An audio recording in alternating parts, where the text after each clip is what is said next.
শশার জমি রেডি করার জন্য যা যা ব্যবহার করতেছি: টোমাস, দানাদার বিষ, সালফার,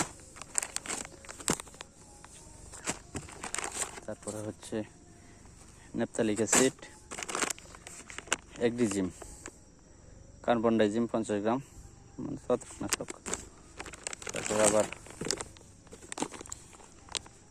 নেপথালিক অ্যাসিড, জিঙ্ক, ম্যাগনেসিয়াম।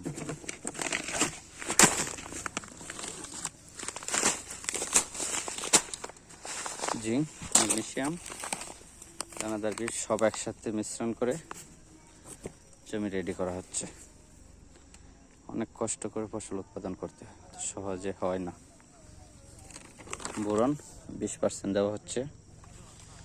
দোয়া করবেন, গত বছর লস খেয়েছি বা যেন আল্লাহ তাআলা সেই লসটা পূরণ করার মতো তৌফিক দেন।